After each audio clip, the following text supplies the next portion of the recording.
All right, hey, good afternoon. It is Wednesday, September 8th, and that can mean only one thing. It's time for your favorite podcast. You ever wonder how you would get the nickname Mr. Biz? Like, what kind of value would you have to add to people's lives for everybody to call you Mr. Biz? Well, in about 30 seconds, we're going to find out. It's time to own the phone.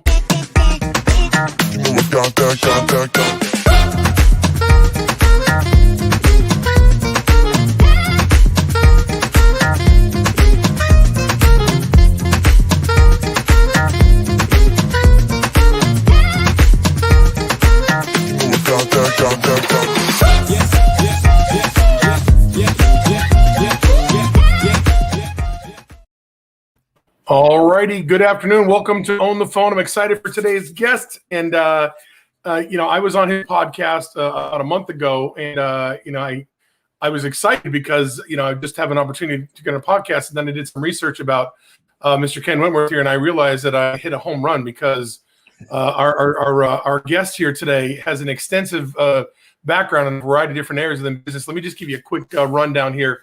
So Mr. Biz has been fortunate enough at this point to amass a social media following over 270,000 people, and as a result, his content regularly reaches 2 million people each month. Ken, Mr. Biz Wentworth, as he is called, is a strategic business partner who works with business owners to help them operate more profitably and more efficiently. In addition, he is a 6-time world record holder, which he's going to tell us about today.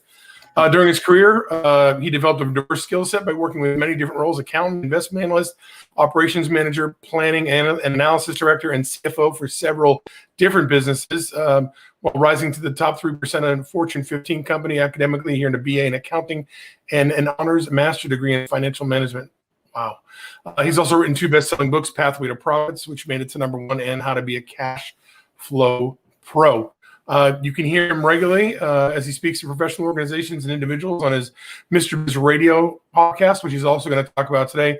And he founded Mr. Biz Solutions, an exclusive platform created specifically to provide affordable business expertise for small business owners. He's often quoted and appears as an expert on small business topics in a variety of written and online publications, as well as radio programs, including Forbes, Yahoo Finance, JP Morgan Chase, American Express, Fast Company, NBC, ABC, Fox, Business News Daily, etc.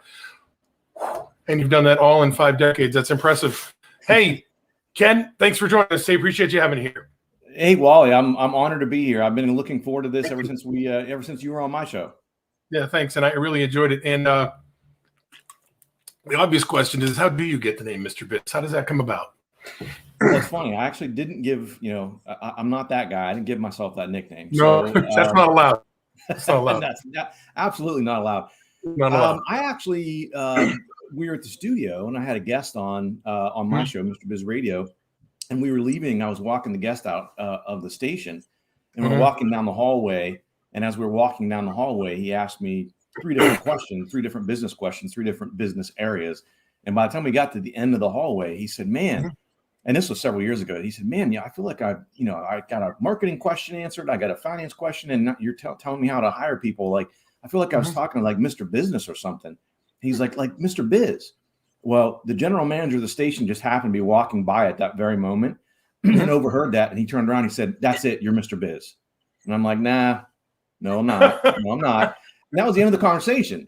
Yeah.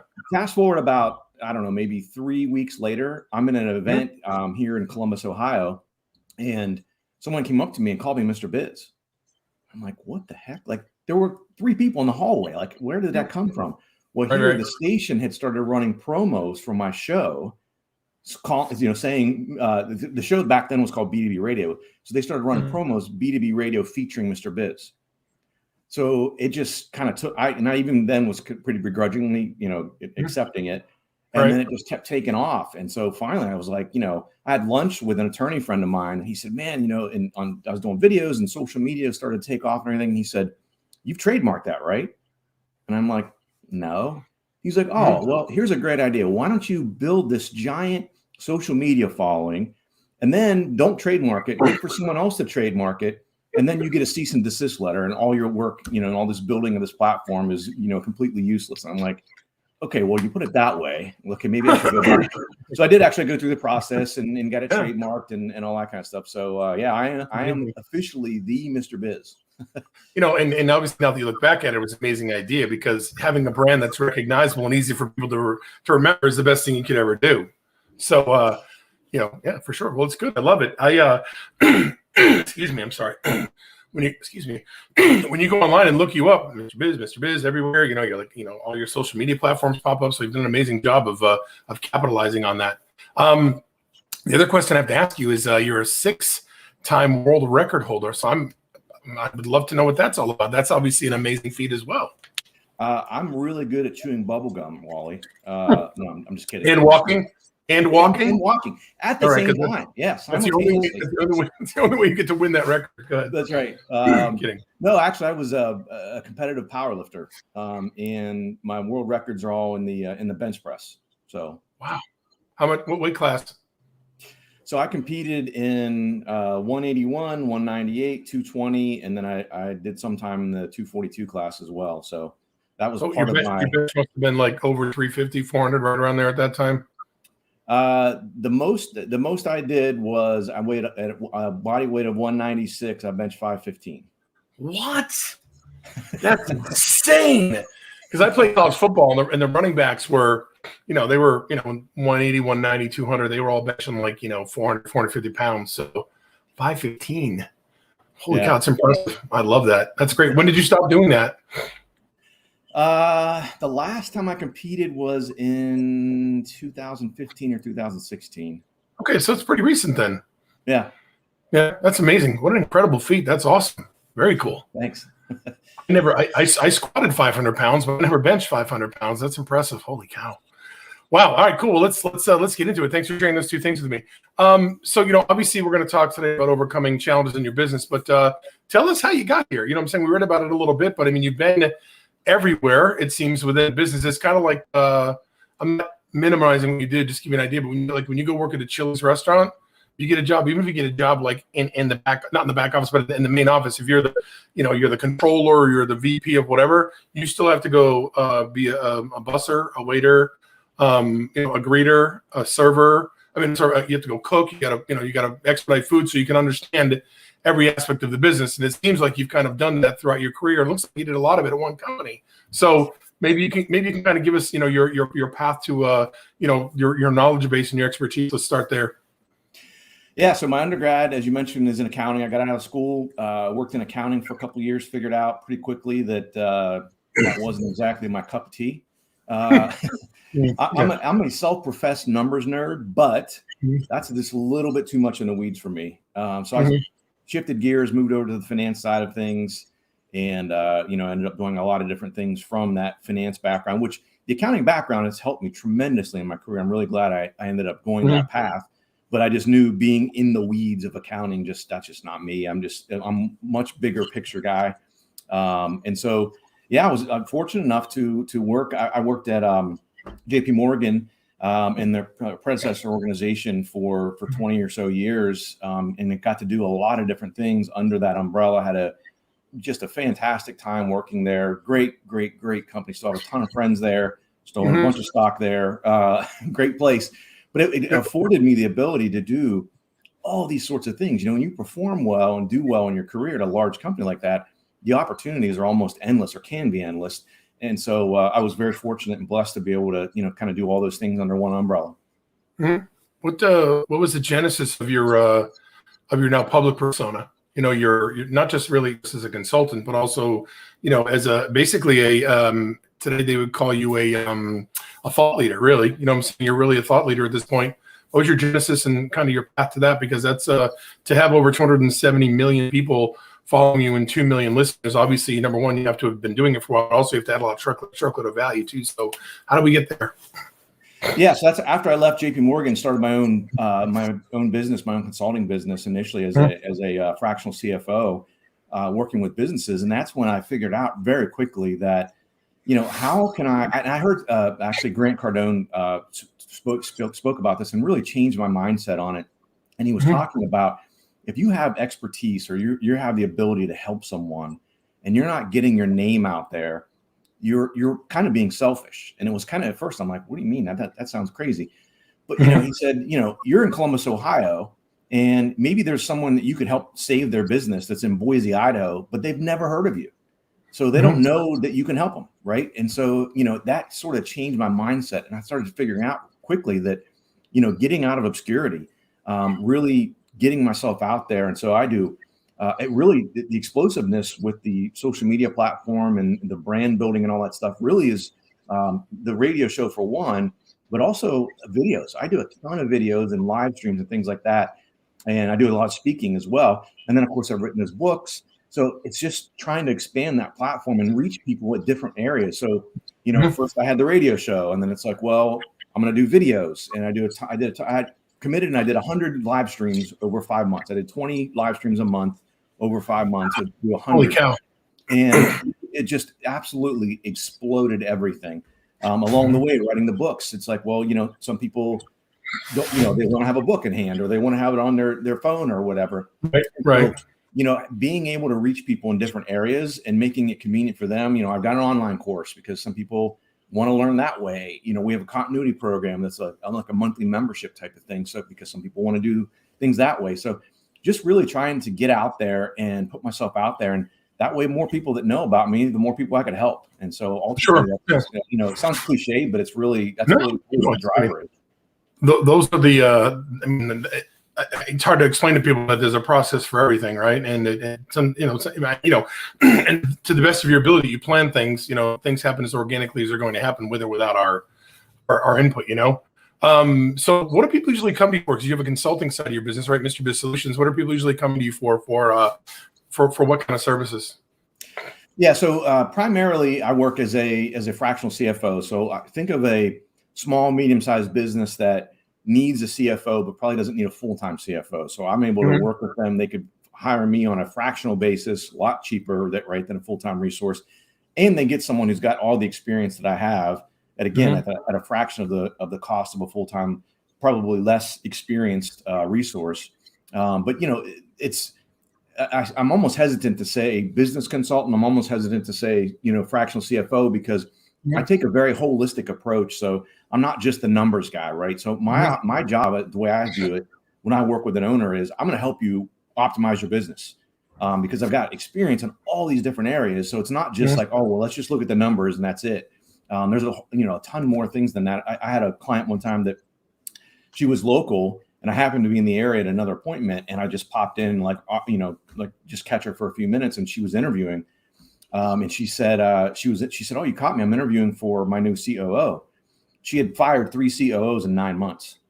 So I looked at my calendar and I'm like, do you mind if I stick around? Can I pop into these interviews and help you? And she's like, what are you talking about? I said, well, I'll be honest with you. You're not a very good picker. So let me help you. I've hired, my corporate career, I've hired hundreds, if not, 1,000 plus people. And so I've got a lot of experience with that. Let me at least give you another, opinion on some of these candidates and help you through that process, because you're 0 for 3 right now. So you're up to bat for the 4th time. Let's get a base hit this time. Clearly you have a very direct approach, which I love. So, sometimes you got to tell it like it is, right? So good. So you step into somebody's business. What are some of the biggest problems that you're seeing? Like, let's say top 3 biggest challenges facing. And real quickly, let's talk about your ICP, your ideal client profile, like who you're serving in general, and then let's talk about, as you go in there, what size of these companies, revenue maybe, or whatever cap size if they're that big. But then after that, I really want to know, you step into a business, what are the 3 biggest challenges facing those business owners at this time? In that order, if you would mind, please. Yeah. So first, for me, I work with companies all the way from startup up until, I've had a couple companies that actually just had one here recently that graduated into having a full-time CFO because we'd grown them so significantly. They need someone full-time. Nice. So, up into the $30 million a year range. So startup, and some of those, are one-on-one stuff, right? The larger companies need one-on-one. Some of the startups and smaller, startup to 1 or 2 million. A lot of those are in my continuity program or in my online course as well. So again, trying to reach people a broad base as I can in that. But it's funny you mentioned 3, Wally, and I promised you guys we didn't talk about this beforehand, but I have my 3 pillars of financial success, and that's what I start with every single business when I go into it. And some of them have 2 of the 3 nailed down really well. Some of them have 1 of the 3, you know, et cetera. But those 3 that are most critical and the pillars of any business, at least on the financial side of things, are cash flow. You don't have cash on a business, right? Pretty obvious one there. And by the way, a U.S. bank study, you know, we hear all these statistics about, you know, the number of businesses that fail in the first year, the first 5 years, et cetera. 82% of businesses that fail due to cash flow challenges. That's how important cash flow is. And anyone who's had a failed business or struggled in their business could really relate to that, I'm sure. Yeah. I mean, everyone's been there at some point or another, but cash flow, getting that nailed down. And even if it's pretty good, there's probably ways we can tweak it, make it even better. The second one, I hope you don't mind, Wally, I'm going to say the B word, budgeting. Not that. No. All right. This interview is over. No. Yeah. I mean, you know, it's key, critical. Yeah. I mean, literally, I know how important a budget is. And I know it sounds silly almost, but when I have a one-on-one client, if they don't want to do a budget, that's a deal breaker for me. I won't work with them because I know how powerful a budget is and how impactful it is. Most businesses don't have a budget, or it's a crappy budget, or they just do it and then sit it on a shelf and they don't actually use it, which is just wasteful. So budgeting, getting that nailed down, creating a budget, measuring against it every single month. You can see every 30 days, you can see how are you trending versus your goals for the year. Of course, you build the budget based on your goals, right? And then the third one is pricing. And the particular thing about pricing isn't just, oh, well, let's raise all the prices by 10%. Not at all. What I mean by that is what I find is almost every business I've ever worked with has what I call the silent business killer. And the silent business killer is a product or service that you offer that is at best break even, but most likely you actually lose money for every time you sell that product or service. And I call it the silent business killer because most owners say, Ken, why would I purposely price something that's unprofitable? Well, you wouldn't, of course. That's why it's a silent business killer. You don't realize it. And of course, in those situations where you're underpricing something, you're probably selling a lot of it, right? Because you might be underpriced versus your competitors as well. So all of a sudden, here's where it really shines a massive spotlight on it, is all of a sudden your revenue is taking off and you're losing money because it's like you're running in quicksand. You're selling more of this product, but you're losing every time you sell this product, you're losing money. And so again, the silent business killer, my revenue is going up. My revenue's up 30%. And I'm losing money now, and I'm not spending more. Like, what's going on here? So those are the 3 things that I start with absolutely with every single business. And like I said, some of them are pretty good in 2 or 3. Some of them need a lot of help in all 3, et cetera. But once we get those nailed down, then we start expanding out into other areas and, you know, that they're trying to do and grow their business. Right. Yeah. And that's you put that so concisely too. That's so I'm guessing you've seen it probably more than once, right? So it's interesting too because I've worked with small business people as myself, and so I was actually having a conversation on training earlier today about exactly what we're talking about, and a lot of people, especially when they're real small businesses, they don't even have a budget, like you said. And they haven't even contemplated a budget. They're like, hey, it's like we call it the transaction treadmill, right? You just get on and you just sell houses, sell houses, sell houses, houses. I'll do more and more and more and more and more. You're not tracking anything. And then finally you sit down with somebody, look at it and say, hey, did you know you're spending $8,000 a month and you're only making $7,000 or whatever? And I think that's probably why people are out of business. And, it's getting people out of business so quickly is because, like you said, they're just not paying attention to the numbers. And then they go to look at their checkbook and there's no money in the account, or somebody finally sits down with them and says, hey, this is what it looks like. And they're, I could add a V8. So, right. But sorry, go ahead.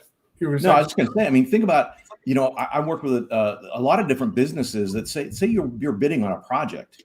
And this is a really common scenario. Let's say there's a big company in town that you want to get your foot in the door with, right? Mm-hmm. And so there's this big project and you bid on the project. What do? You're probably going to bid pretty aggressively because you're thinking, oh my gosh, I got to get my foot in the door with this giant company because the business I'll get from this in the future is going to be great. Well, you bid too aggressively. So now you do this $200,000 job that you bid at $200,000 and it cost you $240,000. You lost 20% on the job. You lost $40,000. And what you think is that, oh, geez, I'm going to get all this extra business from this company going forward. Oftentimes it doesn't happen, A. B, the other problem with it is you go back to that company, they want the same pricing, right? That you've set the line in the sand, and then when you don't give it to them, they're not going to give you the business. So It's a dangerous precedent to set, and it's really, really important to turn down. Sometimes the answer, you need to turn down business. If you can't do it, at a margin that's effective for your business, you should turn the business down. I know it sounds a little crazy, but it is so true. And inherent in that strategy is knowing what your margins are, right? So, and there's a point to that too, because, once you meet somebody at a certain price point, when you get referred out, you're getting referred out at that price point too, right? So, I mean, you're really doing yourself a huge disservice long term, because, oh my God, you got to go hire ABC company because he else offered me 240, he did it for 200. Hey, Bob Smith said you could do it for 200. Now you're kind of screwed yourself, So, right. So inherent in all this is mindset, I believe, and because your mindset's driving your mentality as far as having an abundance mentality or a scarcity mentality.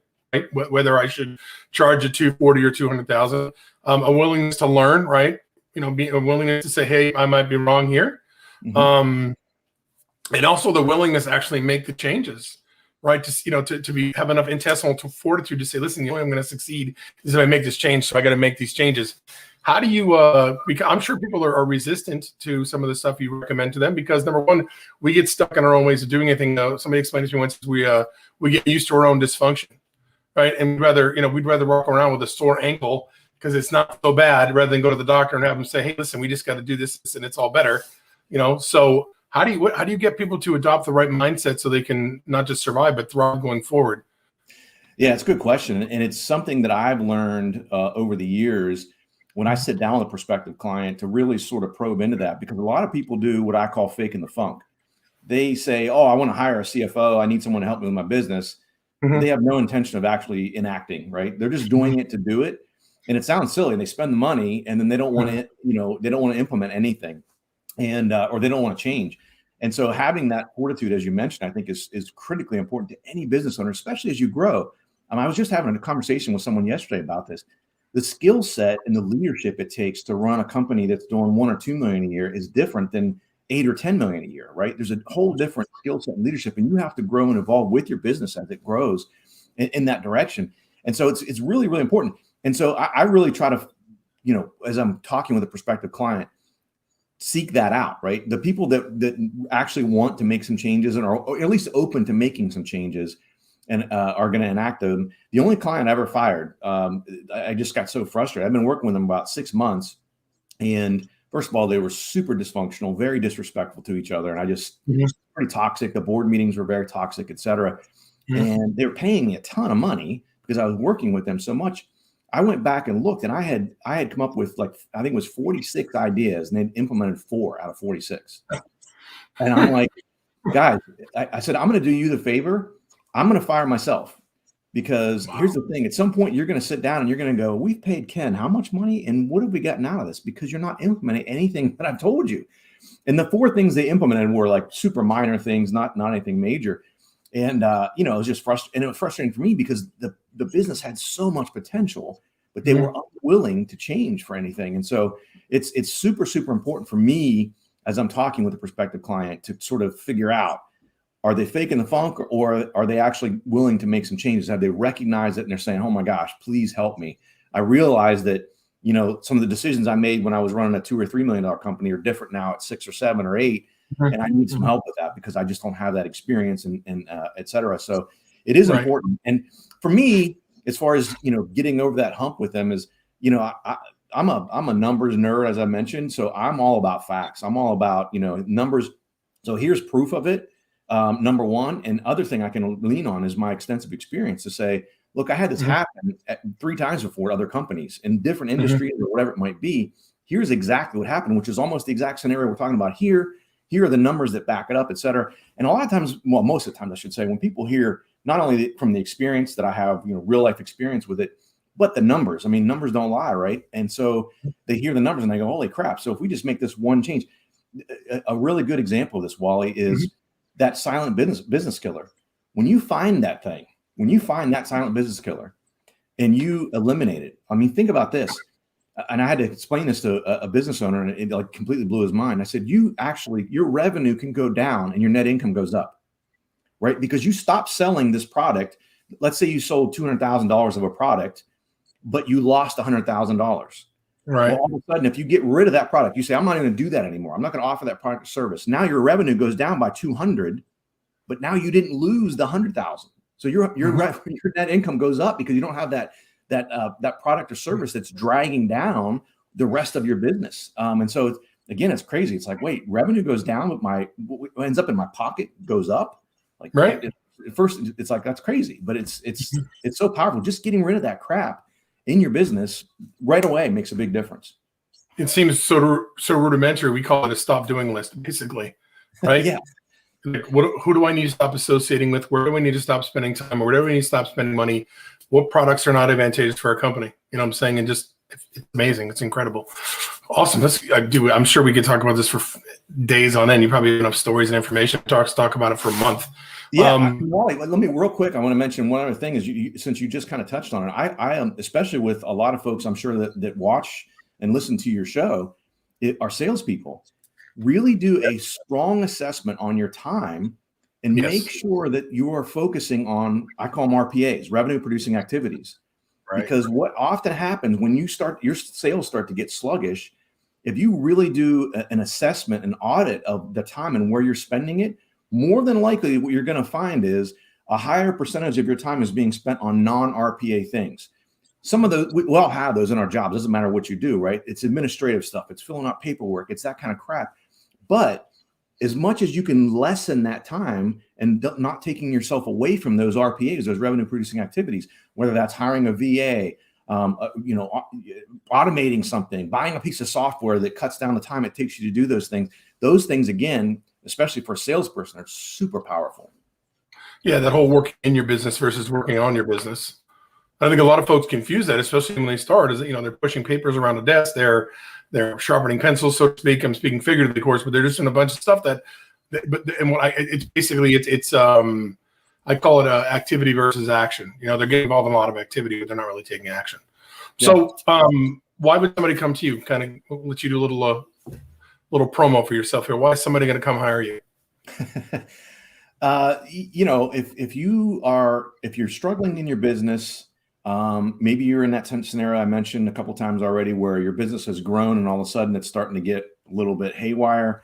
The short sort of almost tagline I use is two of them. I turn problems into profits, number one.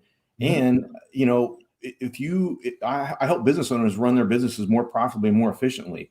Those two things together are where it's at. So, and another thing, if you're working your butt off in your business and you're just not making the money that you should be making, I mean, a lot of times, and it comes down to these margins. And again, I don't want to get too much into the, financial technical stuff, but, businesses, I tell people this all the time.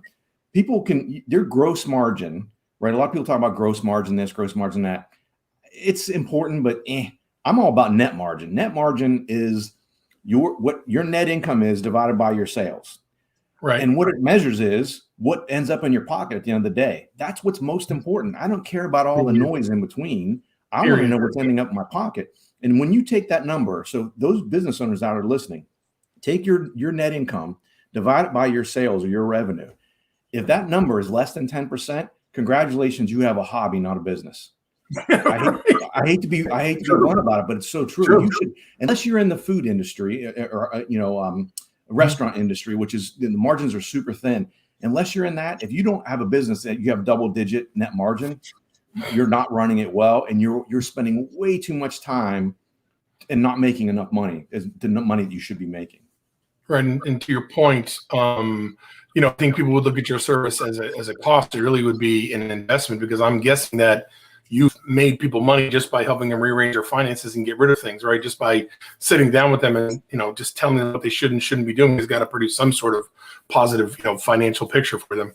Almost instantly, almost every time. And it's again, I'm so blessed that I have been led to do what I do. I absolutely freaking love what I do. It's not work for me. And so I love it.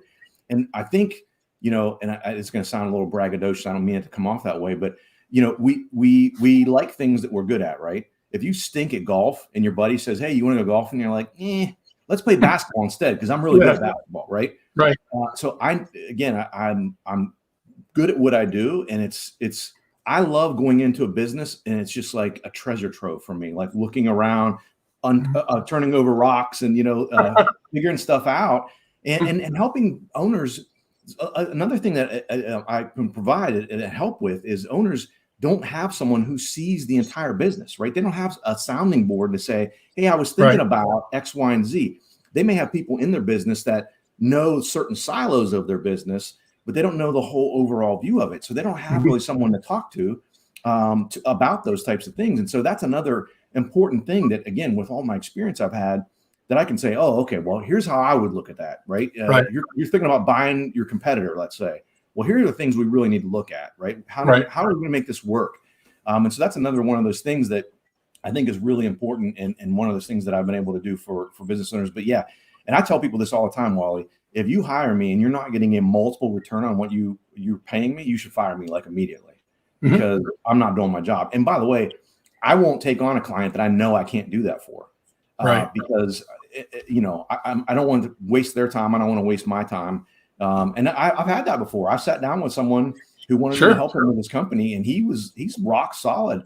I said, look, where do you want me to help you? Like, you're a rock star. I'm not sure where I could help you, because you've got it going on. He said, I just want to make sure I stay out in front of it. So I ended up working with him on a very limited basis. But so, like, for example, he was looking at acquiring some businesses. So I was working with him on some project-based things and looking at companies and doing due diligence and helping make those decisions. Running his business and the operation of his business, he was a rock star. I said, man, you don't need me. You're great. You're great. So, but sometimes that validation is worth the investment alone, just to make sure. Going to the doctor, getting the checkup. All right, two quick things, and then we're going to finish up here. So number one, where can people find you for Mr. Biz Radio? What day of the week is it on? The show is released every Friday morning. You can find them on the MrBizSolutions.com website. Follow me on social media for a bunch of free stuff. We put out content on social media at least 5 days a week across all the platforms. If you search for Mr. Biz, you'll find me. YouTube channel, all that good stuff. Yeah. Sorry to interrupt. I interrupt you. Apologies. What time is it on Friday? It comes out at 9 a.m. on Fridays. And they can get that right through the MrBizSolutions.com page. Yep. Speaking of free stuff, you are kind enough today to make available a goodie for our friends here. Can you give us just a quick review of what that is, please? Yeah. So that's my first book, How to Be a Cash Flow Pro. Again, it's all about cash flow. So if cash flow is a challenge for you at all, I'll send you a free copy of it, an e-copy of the book. You've got it up here. Just send us an email, orders@MrBizSolutions.com. Say, hey, I heard you on Phone Sale Secrets, and give me my free copy. So we'll get it out. Nice.